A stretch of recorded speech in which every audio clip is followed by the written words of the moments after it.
Olá, alunos, aqui professor Madruga, e hoje eu venho aqui para falar contigo sobre a questão das fronteiras marítimas do Brasil, tá? Aula 14 e 15, essa aqui é a nossa primeira aula nessa modalidade à distância, né? Tendo em vista esse isolamento social em que a gente vive. Então, saudade de vocês, meus queridinhos de Camboriú, de Balneário também, que foram já meus alunos. Hoje, então, a gente vai falar sobre essas fronteiras do Brasil. Mas, professor, o Bola já falou sobre as fronteiras do Brasil. Não, a gente vai ir na última fronteira do Brasil, que é a fronteira dentro do mar. Vamos tentar entender um pouco um termo muito legal que é chamado de Amazônia Azul. Mas para chegar até a Amazônia Azul, a gente precisa entender um pouquinho desse esquema de plataforma continental. E é aí que a gente vai continuar, ou melhor, vai começar, né? Por que isso, meus queridos? Porque assim, ó, aqui eu coloquei essa linha aqui marcando o limite do litoral. A partir do limite do litoral, existe toda uma jurisdição, todo um conjunto de leis em relação a quem é dono dessa região para cá. Esse conjunto de leis ele foi estabelecido na Conferência das Nações Unidas sobre o Direito do Mar, de 1982, e a partir dos anos 90, ali 94, ela vai começar a valer. Conferência das Nações Unidas sobre o Direito do Mar. O que diz essa conferência? Diz que a partir do limite do litoral, nós temos 12 milhas náuticas, que é o mar territorial. Dentro desse mar territorial, o país que está no litoral ali, o país, ele tem direito sobre o subsolo, sobre o leito, ele tem direito, aqui tá o subsolo, ele tem direito sobre a porção de água, inclusive tem direito sobre também o espaço aéreo. Ou seja, se um avião quiser chegar aqui, ele vai precisar da autorização do governo brasileiro, no caso aqui do Brasil, perfeito? Então ele tem direito sobre tudo isso aqui naquele mar territorial. Logo depois a gente ainda tem a zona contígua, mas o mais legal é a gente entender a zona econômica exclusiva. Porque até essa zona econômica exclusiva, que são 200 milhas náuticas, que dá mais ou menos 370 quilômetros depois do litoral, é só do Brasil. Só o Brasil pode explorar o que tem no mar e explorar o que tem no subsolo. Mas, professor, o que tem no mar e no subsolo que pode chamar tanto a atenção? Inclusive, faz parte de uma atividade aí em classe que a gente vai fazer daqui a pouco.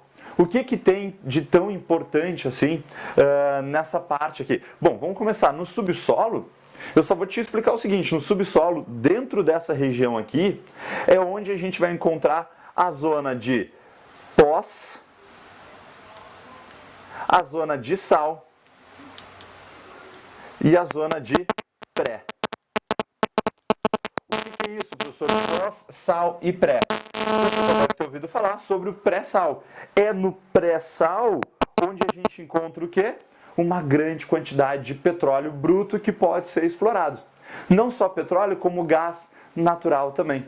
Por isso que a gente fala que aqui é o Eldorado, né? É o novo corrida do ouro, seria a corrida pelos recursos minerais naturais encontrados no subsolo.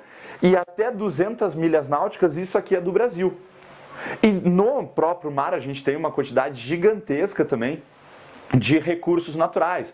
Os peixes, toda a vida marinha, todo o sal marinho, todas as paisagens, porque isso também entra, né, na questão econômica, todas as paisagens lindas do litoral brasileiro. E isso tudo só pode ser explorado pelo Brasil.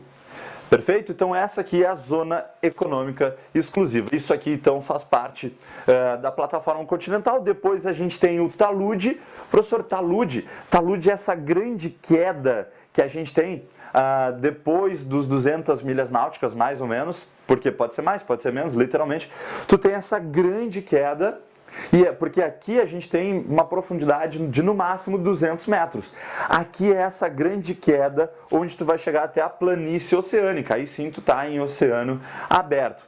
Mesmo assim, existe uma outra definição que é a plataforma continental jurídica, que aqui diz que até essas 350 milhas náuticas, ou seja, até aqui, só o Brasil, no caso do Brasil, o exemplo que a gente está falando, só o Brasil pode explorar o que tem no subsolo, já que ele não pode controlar o que está no litoral. Então é muito importante tu entender isso aqui, olha só. Então tu tem a plataforma continental, onde a gente tem o mar territorial, perfeito, até 12 milhas náuticas. Depois tem a zona econômica exclusiva, essa zona econômica exclusiva que só o Brasil pode explorar, o talude e a planície oceânica. Já teve inclusive quase uma guerra, aí, um conflito entre Brasil e Japão. Eu não estou lembrando o ano, mas entre Brasil e Japão, por quê? O Japão entrava no território para caçar baleia e outras coisas, e por muitas vezes ele também pegou camarão e outros animais encontrados aqui, encontrados na base, entende? E nessa base, aqui tu não pode explorar. Aqui só pode explorar o quem?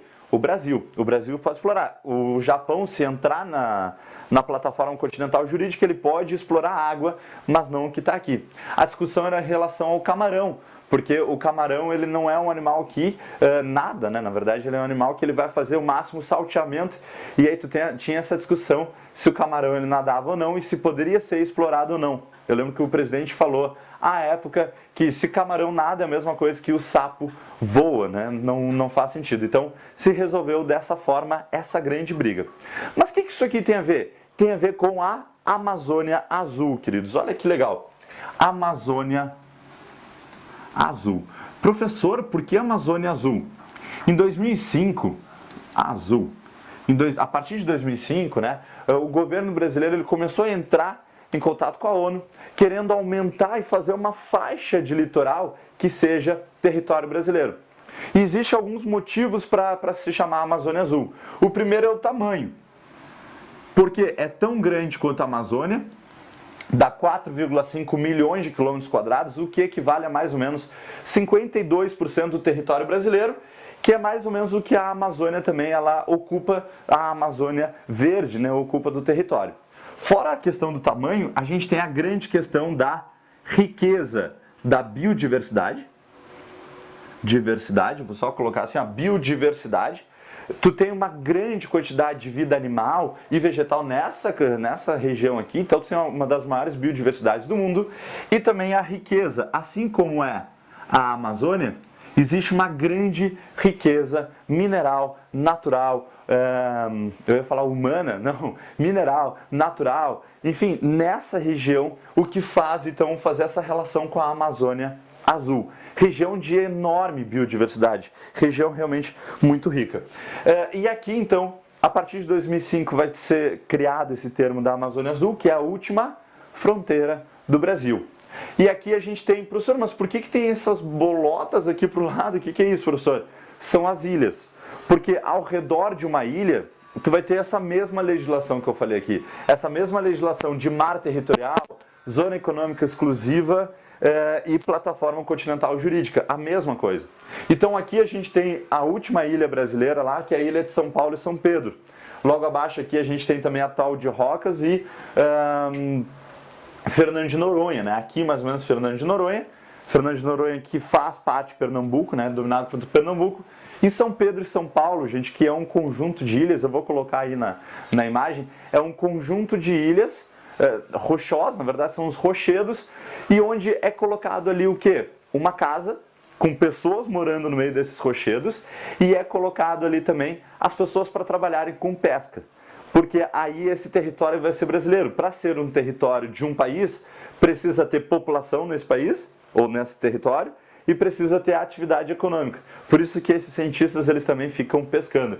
Então, Ilha de São Pedro e São Paulo, e Ilha de Trindade e Martim Vaz, aqui no Oceano Atlântico. São poucas ilhas, o Brasil não é considerado ou classificado como um país com muitas ilhas. Não, ele é um país com poucas ilhas, mas essas ilhas elas aumentam também o nosso território da Amazônia Azul. Inclusive, pega teu livro aí, o Bienal, e pega aí na página 356. Vamos fazer a atividade, ó. Vê se está aparecendo ali. Está aparecendo? Tá. Página 356 e vamos fazer aquela atividade em classe. É um exercício PUC Rio de Janeiro, tá? Eu posso colocar aí também a imagem para vocês enxergarem que tem 1, 2, 3, 4, enfim, tem todas essas informações ali, ó. Vê se vai aparecer ali. Mais perto. Mais ou menos. Tá. Meio desfocado, né? Não tem problema. Agora eu coloco na imagem aí pra gente enxergar. Olha só. 1, 2, 3, 4, 5, todas essas classificações aí do relevo marinho. E ele vai perguntar o que é cada um dessas formações de relevo, né? Começando da esquerda para a direita, a gente tem à esquerda uma plataforma continental, conforme aparece aqui, ó, a plataforma continental. Logo depois a gente tem a grande queda, que é o talude. Então, plataforma continental e talude, só sobra uma opção aqui para nós, mas vamos lá. Depois a gente tem uma série de ilhas vulcânicas, gente, que são, essas imagens que aparecem aí, são ilhas formadas por atividade vulcânica. Assim como essas ilhas de São Pedro, São Paulo, Fernando de Noronha, são formadas por atividade vulcânica durante o afastamento da África e da América, perfeito? Depois a gente tem a dorsal oceânica, que desse afastamento tu tem uma dorsal que é literalmente um relevo, um conjunto de montanhas dentro do mar, formado também por atividade vulcânica, mas agora é por afastamento direto das placas tectônicas. E por último a gente tem uma dorsal oceânica, tá? Perdão, uma fossa marinha. Então a gente tem, em ordem, a alternativa B. Plataforma continental, talude, ilhas vulcânicas, dorsal oceânica e fossa marinha. Perfeito? E corta. Então essa é a nossa aula sobre as fronteiras brasileiras, as últimas fronteiras brasileiras. Eu espero que tenha ficado claro para vocês. Qualquer dúvida, coloca lá no Google Sala de Aula ou comenta aqui também que eu posso responder diretamente para vocês. Certo? Não esquece de compartilhar, né, aquelas coisas de todos os youtubers. Certo? Valeu, beijo e até a próxima.